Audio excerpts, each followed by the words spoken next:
Hello, this is Sheryl and Claire. Welcome to NeuroTRYvergent, an experiment in living and working without the mask. It's a podcast where we discuss navigating career change and just existing in the world as a neurodivergent human. I'm Sheryl, an ADHD adult moving from being a professional nanny to a positive discipline trainer and parent educator slash consultant. And Claire is a late diagnosed ADHD adult and founder of Wizard's Way Career Path Mapping. Her business is a combination of career coaching for neurodivergent folks, plus e-courses and workbooks. If you'd like to learn more about us, our links will be down in the description. Each week we pick a topic and talk about the initial thoughts, the pros, the cons, and the balance of each concept. Then try a 2-week experiment and discuss how it went the following episode. Last week's experiment was on time. Tell us a little more, Claire.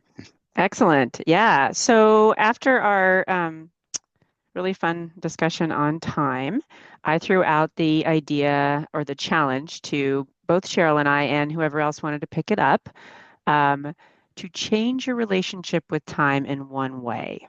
So is this making it fun, choosing to do less, trying a structure, changing an existing structure, whatever you wanted to do with it? And I will put a quick pause here that if you didn't see the last episode, it's totally cool to do these out of order. And if you end up doing this time experiment later, feel free to comment at any time and post in the comments how it went for you. So you don't have to do it in order. Um, yeah, so that was it. And for mine, what I decided to do, so kind of like how I made this story my own and what I was thinking about was this how I kind of tend to like buzz around. Like I move from one thing to the other and end up feeling really dysregulated in Mm. that. And so I was going from that idea. And so I've been really just trying to think about like what's a different way to handle time. And I do come from a real toxic productivity upbringing and way of working for decades. So what I landed on was what I'm going to call hammock time. So it's warm enough. It's been warm enough most of the time here in Seattle since the last episode to be able to lay comfortably in my hammock on the porch. But sometimes, like I did hammock time elsewhere, but we'll just use that visual of a hammock, of a lovely hammock on the porch. And so, what hammock time was all about was to take some time without any additional inputs. So this was like no looking at my phone, no listening to music, no listening to podcasts, no listening to anything. Um, the world could be my input. Like, people are walking by, the birds are singing, the flowers are awesome, like whatever. There's a cool breeze or whatever.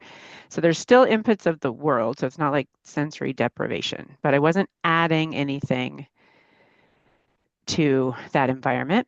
And then during that time, I was to let my brain do whatever it wanted to do, like no controlling of it, to just let it flit around. And in short, and I actually did one of the co-working times, the Action Cafe. I did one in the middle of Action Cafe. I'm like, I'm going to do hammock time and then I'm going to go do this thing. So a couple of people got to see this in action. They got to see me before hammock time and then after hammock time. And for the most part, this was incredible. And it's been something that I think I'm going to hold on to and try and do as much as possible. Um, and I'm finding myself more and more comfortable with silence again, where I'm not needing inputs. Um, and then the other thing is that like allowing my brain to just hop around like a crazy frog um, is kind of clearing. It's actually feeling kind of clearing for me and kind of how I think I'm processing life during this time. So I say mostly. There was a couple times where I was like, I really don't freaking want to do this. I'm going to do it anyway. And I was like, I really want to look at my phone. I really want to play a game. I really want to do this. And I struggled most of the time. And I'm like, no, just it's okay. Just be here. Um, and I did end up feeling better even in those couple of times that happened. But I did struggle a few times. But Yeah. So my difference was hammock time, no productivity, no extra inputs, just like be in the world and let your brain roam. So, how about you? That's awesome. I love the idea of like just slowing it down and being like, I'm just gonna give my brain some time to do what it wants to do. Um, and then I just have two questions for you, just two clarifications.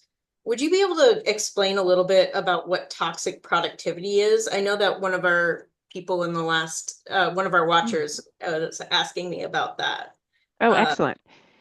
Yeah, so yeah. how I'll give you my definition, Mhm. which may very much be in line with other people's, but it may not. Um, so for me, what toxic productivity means is this deep mental models and beliefs that I only have value if I'm doing something, Yeah. and that in both in a work environment and in my personal life, I need to just be go, go, go, go, go, go, go. I need to always be doing something, need to always be moving on to the next thing, and that ideally there's outcomes of these things, right? Maybe whether that's product or some other outcome. That's what I'm referring to as toxic productivity. So it's the idea that I only have value by being productive, Yeah. and that's quite a toxic attitude to have towards yourself, Yeah. because it to flash back a couple episodes to perfectionism, it's not really possible. Yeah. You know, it's possible for short amounts of time, and then it's a trap. Yeah. Yeah. Yeah. Thanks for asking that. Yeah, of course. I just wanted a clarification, and I really like that. Like, that's what this hammock time is, of like some time away from that is what it feels like to me, is like you can think about things and do whatever it wants, your brain wants to do, but it's not like, oh, I could do this, or I could write this text, or I could do this in the middle of Hmm. it. And that's like such valuable time. Yeah, and I'm really trying to change my relationship with time because and it's not quite as clear cut as I would want it to be, because I actually get a lot of joy out of completing something. Like I'm a Yeah, serial completionist, and so like completing something and getting something done is like hugely euphoric almost to me. So, but that's why I got myself in that other situation. So it's kind of like, what if, like yeah, forcing me to spend time a different way. yeah. Yeah. The balance. Thank you for sharing. That's really cool. Um, I'll talk about my experiment. So one of the things I wanted to do was make time more fun. So I ended up like setting timers, or putting on I like to do was put on podcasts and then be like, how much can I get done between the beginning and the end of this podcast? And like having that set amount of time was just super helpful for me. And not even like just changing the framework of my brain was super helpful, of being like, oh, I have to get this all done, to how much can I get done? Um, and that was really amazing to do. And um, kind of talking with my therapist, kind of she echoed this to me of like, I would say like this week is going to be a challenge because it's so busy for me, right? And she's like, okay, so instead of this week is hard, but I'll get through it, it'll be fine. It's this week's going to be a challenge. I know I can handle it.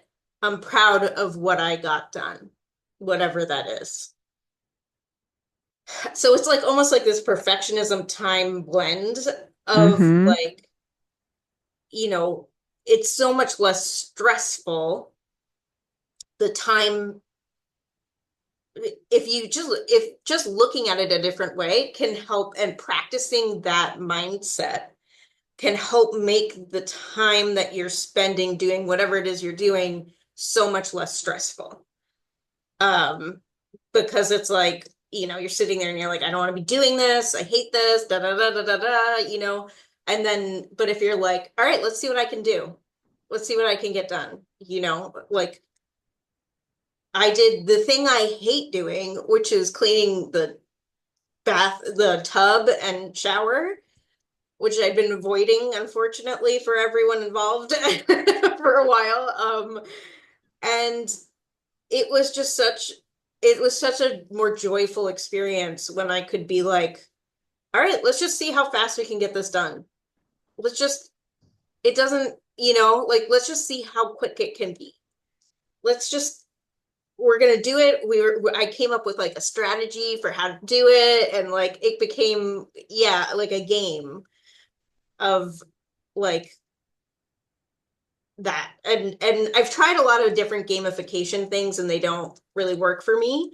But this one for some reason did. Like sticker charts, forget it. I put them up and I don't look at them again ever in my life. You know, like like it just doesn't feel good putting the sticker on for me. But this like time limit and the change of framing Mm. into let's see how much I can get done in this time makes the limited amount of time really precious. So yeah, that was my thing. That's cool. And I like the comparison to like, you're not just like blanket saying gamify everything. It's like, I like the example of what worked and what didn't. I do have a question about, was there anything in this time period where the shift from I have to do it all to how much can I get done resulted in just not getting some things done? And if so, how did that feel? Or like, was that an issue or for you, Yeah. or how did you? And I think that's where the shift came into it because it wasn't like I have to write a list and I have to get all of these things done today. It was, let's see how much I can get done. And so there's no set goal there. It's just whatever I'm capable of is what I can get done. And so it just left a much more open-ended answer to that Yeah. question. So it is hard to get wrong when there's no right? Like Yeah. Yeah, it just totally. is like, let's see how much I can get done. And yeah, but I was so much more productive because I wasn't avoiding things because I didn't want to do them or da da da da da. It was like, all right, let's just see what I can get done in this time. Mm-hmm. Got this, Okay. Yeah, that you makes know. sense. Um, so yeah, that really helped. And I think I actually canceled one Saturday after my therapist. I was talking with my therapist um and I was just tired. I was so tired. I was physically exhausted. And I was like, I need to cancel some things. I can't get this done in this time. Like this is not, I've overbooked myself and I need to prioritize me. Um, and I think this mind shift allowed me to do that with less guilt Mm-hmm. because it's just what can I get done today? Well, I can get done this, and this, and that's it. The rest has to be a nap. Like, yeah. So Must nap. Yeah. less nap. Yeah. Yeah. Yeah. Cool. Well, Yeah. It's a good. really cool thing. Well, good. That's exciting. And I hope that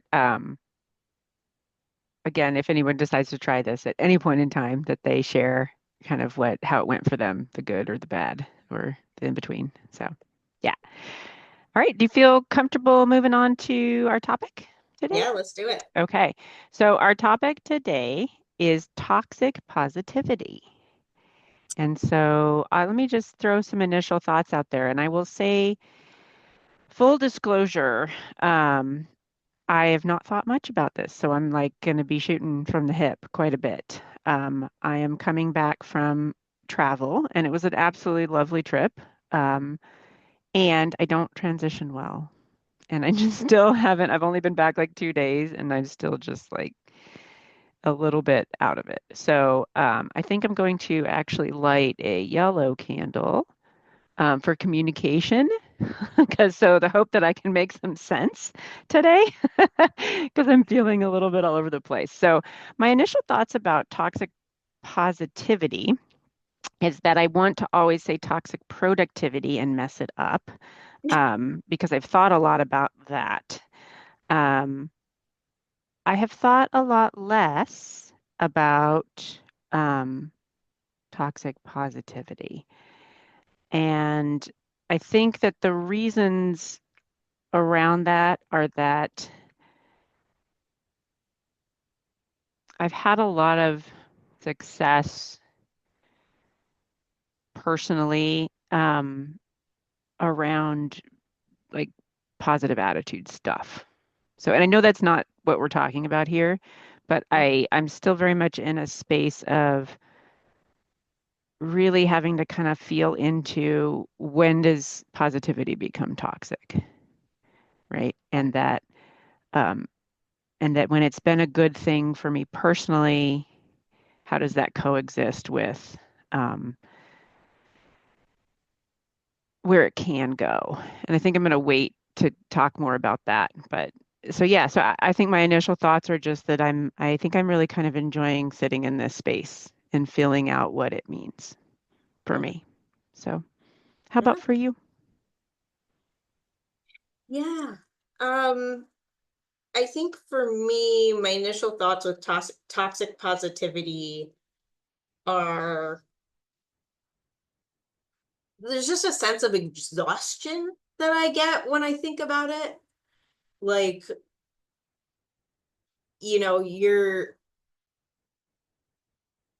it's like masking, but for just being a human being, you know? So you're just covering up anything negative. And that's just exhausting and fake and disingenuous. Um, and then you enter into communities and you and a lot of people who are toxic who are in this like toxic positivity. So you always have to be okay. You always have to, and like you can't talk about anything negative and like all of that jazz. Like, it can create such toxic communities as well because no one cannot be okay. No one can say, "Oh, this is wrong. I don't like this." Right? And it becomes just a defense for really a defense and a catalyst for really fragile egos. So those are all my like when I think about toxic positivity, it's not a lot of good things, I gotta say. I mean, anything with toxic in the name, right? Like, duh. But like, I don't know. That's just my initial thoughts with it is just kind of. Also, I was like a dark kid who loved like bats and like the night and like all of that. Like I was like a little mini goth growing up, even when I was really girly. And so, Halloween was a favorite holiday of mine, like all of that stuff. So, ew. Toxic positivity is just not my jam. But yeah, yeah. Oh my gosh. You said so many things that I related to and got my brain going, and I want to just jump straight to the cons, Yeah. but I'm not going to. I'm going to take a breath, and because our format is here for a reason, right? To help it to slow us down and to get us to really think about things. So pros, cons, and then the balance. So I have a really hard time with toxic productivity pros. Like my brain Positivity. is like, no, no, toxic, not never, right? And so I think for now, what I'm going to have to do is pop off the word toxic. That sounded bad. Pull off the word toxic and just look at positivity for a second. and then maybe I can get some thoughts on the whole thing, right? But I can't do it right now with both of them. So I kind of said that I'd had some success with positivity, and what I mean by that is like I'm a big practicer and proponent of brain training or self-hypnosis. And it now I have several folks that I follow and that are trained in this. And but I've also done a lot of it myself where it's just been a huge technique for me and being in the world and being kind of an alien in the world is being able to shift my mindset, right? And prime my brain and use like imagination and imagery to go to certain directions. And a lot of the time, that is a shift from the negative to the positive. Um, a lot of the time, it is. And so that's what I say when I'm saying like I've had some success with positivity. I also am a huge anti-culture of fear person. So there's and I think that fear is a very real emotion. It's a very primal thing, and it had a purpose. And I think that it is used largely against us by anyone who has the ability to spread fear as a control mechanism. So I have some very strong feelings about fear and not giving into that. And so that is also kind of a shift. Like if you're shifting away from fear into, oh, but what is possible, right? That also feels like a positivity angle. Um, so I guess those would be my pros, is that positivity on its own um, has some oomph to help deal with some tough situations. And as somebody who's like chronically ill, if I wasn't thinking positive some of the time, I, I just think like if I wasn't hopeful about my condition, if I wasn't willing to look for solutions, I feel like I might have lost the battle a long time ago.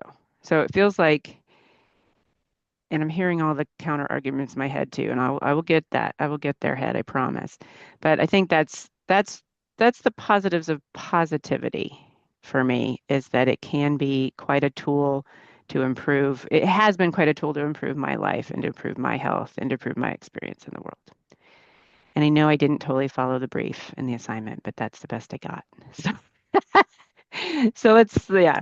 What do you think? I think that's great. I mean, I think that I'm going to be doing a lot of yes anding you right now, because you can get a lot done with positivity, right? Negativity is no, don't do that. No, no, no. And positivity is yes, yes, yes. Everything's great. Everything's fine. And wouldn't it be nice to live in a world where everything was fine? That everything had a bright side? That, everything had a silver lining and you had to look for it? Um, wouldn't it be nice to live in a world where, you know, there was in the deepest, darkest depths, you're able to find a light, and it might not be a real light, but it's a light, you know? Um, I think that there's a lot of one of the things that I always repeat in my head is every vice is a virtue, and every virtue is a vice, depending on how far you take it, right? Um, so toxic positivity, I look at as the like edge of the bell curve of positivity, right? Like if there's like a sweet spot for positivity, toxic positivity is beyond the curve, right? And I mean, people do everything for a reason. There's a reason why toxic positivity works for people in their own way. Um, And like it's hard. Like you were talking about your brain having trouble with transitions. My brain has trouble with transitions too.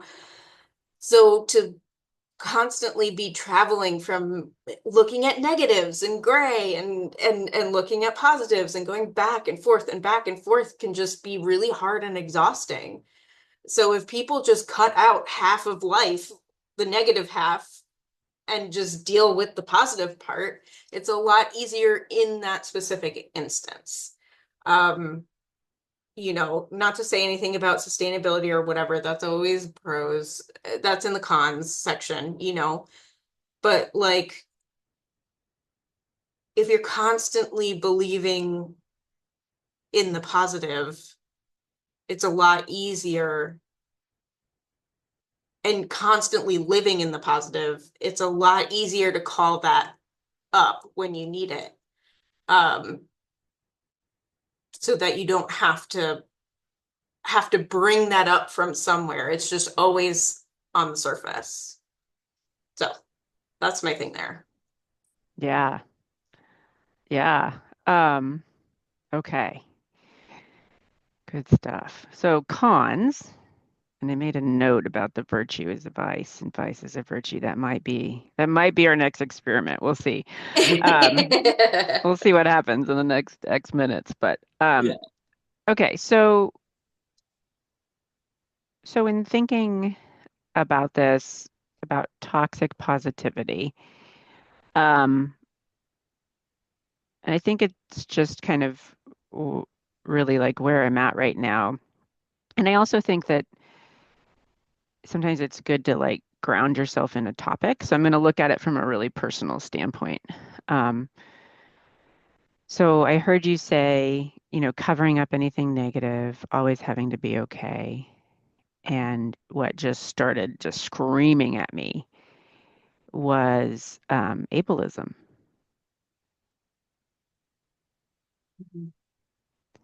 And so I'm making a really strong judgment. I mean, really strong judgment.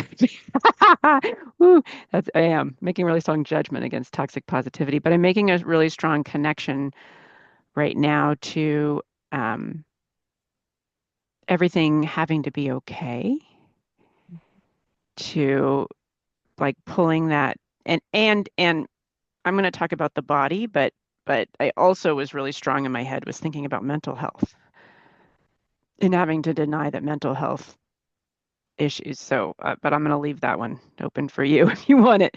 But I'm going to talk about the body. Like, um, I've 100% experienced this to extremes where no matter what I told in an employment situation, no matter what I told an employer or a coworker, it was always like, okay, so we'll see you tomorrow, you know? And this idea that like, or people would, or if I was gone for a long period of time because of an illness, people would ask me how I was. And if I gave any other answer rather than, oh, better, I'm getting better and I'm healing, then it was just negative feedback, like right away. Um, and just like when that happens so many times, then it is that masking. This is what like reinforces masking. So, okay, if I tell people how I'm actually feeling and how I'm actually struggling, my body's hurting or this or that, then they don't want to talk to me anymore. Um, like that's toxic. That's toxic. And that's toxic productivity and that's ableism. That's this belief again that like when I was saying with toxic productivity, if that's I only have value if I'm doing things, right? And then so toxic positivity, I only have value if I'm smiling and my body works, you know? So, um, yeah, I think there's so much more I could say there, but that's the connection that I'm making right now, that how it's affected me the most. And it's sunk into my thinking And I'm just, I'm just, I don't know, 6 months to a year into digging out of that thinking and being kinder to myself and allowing my body to just be my body and not having to pretend. So I'll pause it there and let you go in any direction you want to go on the Yeah, cons. absolutely. I think for me, the ableism thing really sticks out. For me, it manifests a lot in someone in having depression. Um, Chronic long-term depression. I mean, like I don't know when it started, but it was a problem all the way back in middle school, right? Like, so I really don't remember a time where I didn't have some level of depression. Um, but nobody, it's like, wouldn't it be nice if we lived in a world like in Winnie the Pooh? They're all friends with Eeyore. Even though he's, sad about everything, they just accept him for who he is, and it's beautiful. But that's not what toxic positivity would be like. Oh, you're not allowed to talk to Eeyore because Eeyore is a stick in the mud, and Eeyore points out negative things and it's not good, right? Like, yeah, it's just like it reminds me of all of the things that were used in the past and currently to keep down minorities and people who are different. You know, you weren't useful, you weren't pretty, you weren't, um, happy, and everything wasn't perfect in your life. Well, that's your fault. That's all on you. Like there's something morally wrong with you if there's something wrong in your life, is what it feels like, right? So if I'm a woman walking down the street and I'm not smiling, you know, oh, you'd be prettier if you smiled. You know what I say about that, but like it's so much more than that. Like I'm depressed. I'm physically unable to do things. People go through hard shit in life, and we can't just pretend that it doesn't exist. It just everything your inside becomes just eaten and rotten because that's where you're keeping it all, right? And it's so isolating and lonely and um yeah, it's just a killer of communities and a builder of hierarchy, um in a way that's just really sad to see. So that's what I think about toxic positivity. Right? Do you feel like do you want to talk about the balance first? Sure, I can talk Are about you the ready balance. for that? Yeah, go for it. Yeah. So I think for me, the balance, I mean, especially as someone who has depression, there's my brain sees the shadows a lot more than it sees the light, right? Mm-hmm. And I like the shadows a lot more than I do the light because I'm comfortable there.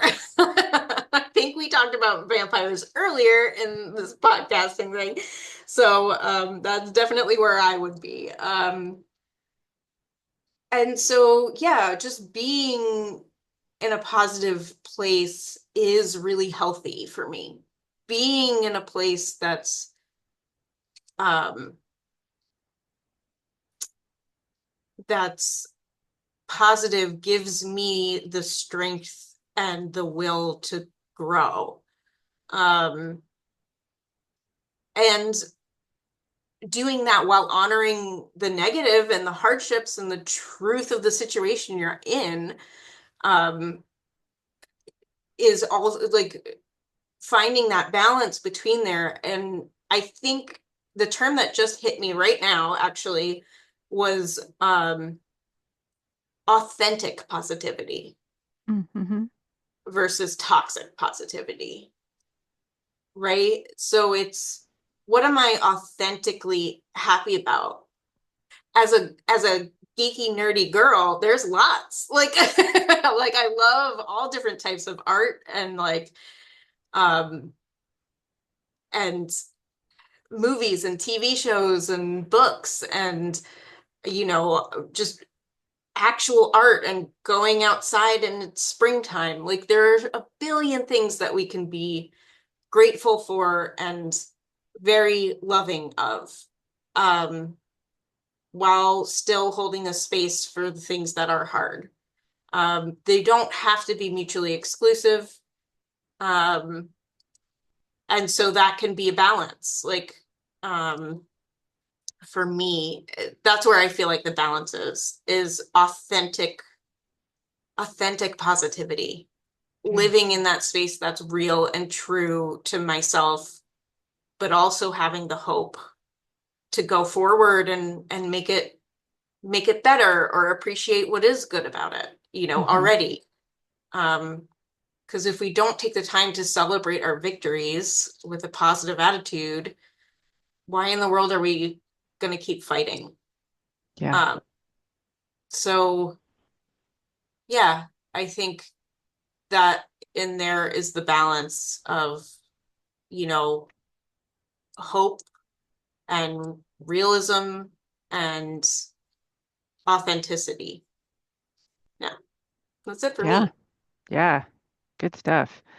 Um, yeah, and that authentic really sits well with me. And then I will add to that intentional positivity too, that sometimes I use it to help me transition, right? Mhm. Or help me from one state to the next. And so I would add intentional positivity. So I'm thinking about the balance on two levels. First is the inner me level, and then there's me in community or me with other people. And so I think with just me, if I'm just by myself, I don't think I experience toxic productivity. Oh, I did it. I knew I was going to do it. I definitely experience toxic productivity. I don't experience toxic positivity Yeah. if it's just me. Oh, I'm going to call myself out there. So there, except, and that's only because I have been doing like huge deep dives and a lot of work into reuniting with my body and listening to my body because that's where it would have been. It would have been in the don't that's I think that's where the don't listen to your body thing was a lot of toxic positivity. So right now though I feel like I'm doing a pretty good job, right? Of so as long as I am getting enough sleep and feeding myself and watering myself well, that I feel like I'm in a pretty good spot. I think where I would be most challenged is around other people, which surprise, autistic. Um, and one of the things I was shocked is I hadn't had a ton of time by myself in years and years and years, and I was able to have a couple weeks by myself, and I was surprised at how flat I felt, right? Because I'm usually kind of a upsy downsy kind of girl. And when I was alone for long periods of time, it was very flat. Mhm. And so that is so interesting. So that made me think, well, okay, what am I doing that's performative or that's trying to meet other people's positivity expectations or the other way around, right? Looking at it either way. So I think for me, like the balance comes in remembering when I'm around other people to take a minute and check in with myself and what am I actually feeling, and not moving into performative space, whatever that might look like, even unintentionally, like or like a habit. So, and then one thing I've been experiencing a lot lately too is not. You talked about, oh, you'd be pretty if you smiled or whatever, and I've been not regulating especially at home but I'm not regulating my facial expressions anymore. And it's having some kickback Because both my husband and my son are like, "Are you okay?" Like, there's frequently asking me, "What's wrong?" I'm like, Nothing's wrong." It's just like because I'm not smiling, I guess. Maybe I Yeah. look really mad. I don't know. So I think just like not performing and just being works for me. And then when I'm around folks that I feel like are pushing that positivity on me, I can just walk away from that. If they're people I trust, I can say something about like, hey, you know what? I don't actually feel really good, and it doesn't. It's not going to work for me right now to smile.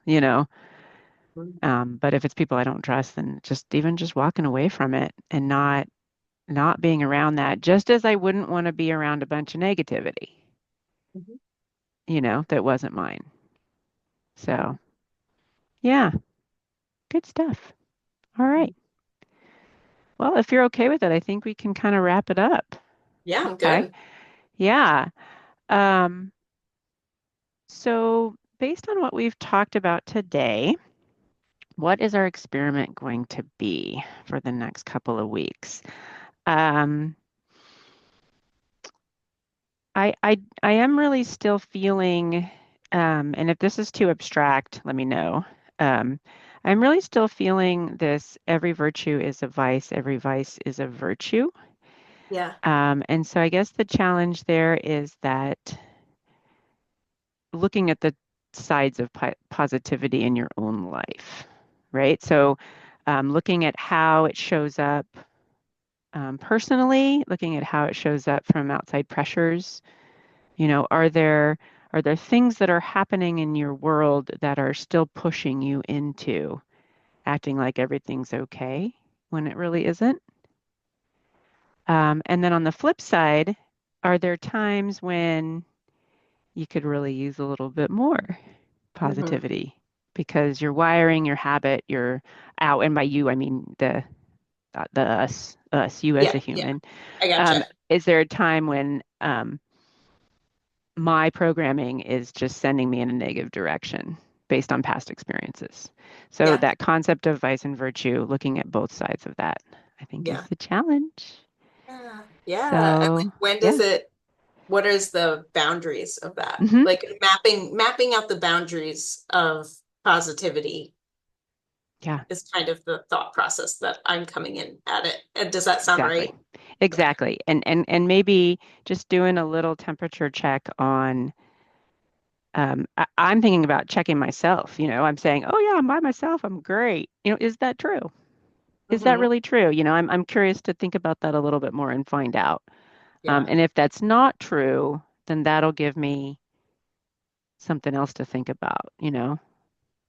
Um, And yeah, like that'll if give you me. have something, I think if people have something that they maybe know might be a sign for moving Mm-hmm. into the Mm-hmm. into that toxic positivity space, for me, I'm gonna look a lot at gaslighting myself. Mm-hmm. When am I doing that? Yeah.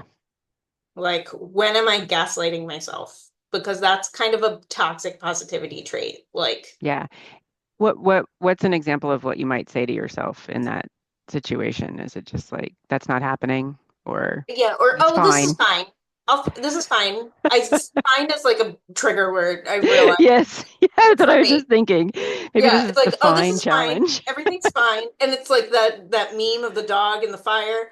Yeah. The Yep. whole house is on fire and he's like, everything's fine. And I like that is anytime I say fine is usually when I know I'm venturing into that whole Mm-hmm. aspect, like that toxic positivity, Yeah. like not looking at the truth of the matter in order to keep Yeah. going, That's a you know? virtue is a vice. Yeah, Yeah, example. Excellent one. Yeah. yeah. Yeah. Does that make sense? So that's Totally. Yeah. Yeah, yeah. All right. Well, good. awesome. Well, Cheryl, if folks are curious about you, where would you want them to learn more about your work, you and your work? Yeah. I would go to SherylTheNanny.com. That's SherylTheNanny.com. And also links will be down in the description. Yeah. And you seriously folks should check it out. It's super cute. I love this website. I have it up right now, and I've been like poking around. Yeah, I love it. It's really great. Um, and you can find me, Claire, at wizards-way.mykajabi, kajabi.com. And then I'm at Wizard Claire on Substack and on LinkedIn, and there's a link below for that. And just a reminder, if our experiments are ever feeling a little bit not structured enough for you, there's like a free process on my website. If you just click free stuff, that if you want to like have a little more structure to walk through an experiment, you can go pick They're that up. amazing. So Really, they're a good tool. So thank you. I appreciate everybody going on this journey with us. And I think that's it. Think so. Okay, Thank you, bye. Sarah. Bye.